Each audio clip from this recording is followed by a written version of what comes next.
तुर्की ने आज अंकारा से 20 से ज्यादा ईरान के हमायत याफ्ता जंगजू गिरफ्तार करने का दावा किया है। आपको ये बता दें कि लगातार तुर्की की सरहदों को, तुर्की की अफवाज को यही जंगजू निशाना बना रहे हैं। आपको ये बता दें कि इराक का एक बॉर्डर का एरिया है जिसका नाम है सिंजार। तुर्की ने उस पर मिलिट्री एक्शन लेने का फैसला किया है। तुर्की की फौज का यह कहना है कि अल संजार को हम दहशतगर्दों से बिल्कुल साफ कर देंगे। इतलात ये भी हैं कि वहां पर 15,000 से ज्यादा ईरान के हमायत याफ्ता जंगजू बैठकर काम कर रहे हैं। वो न सिर्फ अमेरिका को थ्रेट करते हैं बल्कि लगातार तुर्की की फौज को निशाना बनाते हैं। आज भी पीकेके जो तंजीम है कुर्दों की, उन्होंने इस बात का ऐलान किया है कि अगर तुर्की ने अल संजार में किसी किस्म का कोई फौजी एक्शन किया तो उसके खतरनाक और बड़े ही ज्यादा तबाहकुन नतायज तुर्की के लिए साबित हो सकते हैं। मामलात क्या हैं, तमाम तर चीजें बड़ी डिटेल के साथ आपके साथ डिस्कस करेंगे। छोटी सी गुजारिश है कि आप हमारा यूट्यूब चैनल हसनात टीवी को सब्सक्राइब कर लें, घंटी के निशान को दबा लें ताकि लेटेस्ट न्यूज आप तक बर वक्त पहुंचती रहे। सबसे पहले आपको ये बता दें कि पिछले महीने तुर्की के 13 फौजियों को कुर्दों ने बॉर्डर के इलाके से गिरफ्तार किया था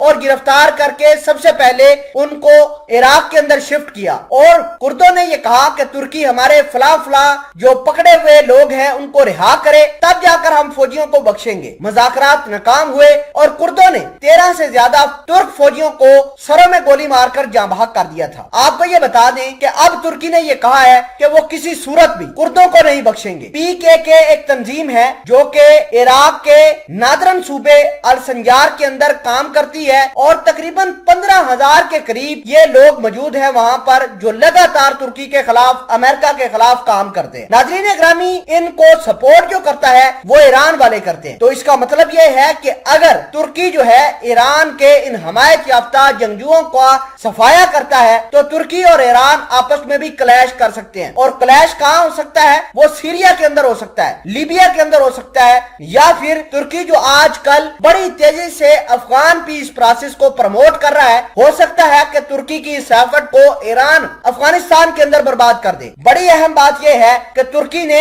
अपने ड्रोन्स को लेजर टेक्नोलॉजी से लेस करने का फैसला किया है। इससे यह साबित होता है कि तुर्की सीरिया के अंदर, इराक के अंदर एक्शन लेने का बिल्कुल प्लान बनाया हुआ है और तुर्की जो है वो किसी सूरत भी अपने फौजियों की हलाकतें इन कुर्दों से नहीं करवाएगा। ईरान ने इस बात का ऐलान किया है और बड़ा गुस्से का इजहार किया है कि तुर्की जो ऑपरेशन करेगा ईरान उसको बिल्कुल अपोज करेगा। नाज़रीन ग्रामी, आपको यह बता दें कि ईरान और कुर्द जो हैं ये आपस में कोलैबोरेट करते हैं और इनको सपोर्ट भी करते हैं, फाइनेंशियली इनको ट्रेनिंग भी देते हैं। सब कुछ ईरान के जिम्मे है। तो आपको ये बता दें कि ईरान और तुर्की के क्लैश हो सकता है। क्लैश इस वजह से हो सकता है कि कोई भी मुल्क ये नहीं चाहेगा कि उसके फौजी जो है वो दहशतगर्द तंजीम उठाकर ले जाए और दहशतगर्द फिर उनको बाद में जा भाग कर दे। फिर वक्त के लिए आपको ये बता दें कि 20 से ज्यादा तुर्की ने अंकारा से ईरान के हमायत याफ्ता जंगजू गिरफ्तार किए हैं और मजीद भी गिरफ्तार करने का फैसला कर चुके हैं कि पूरे मुल्क से, और मुल्क ही नहीं बल्कि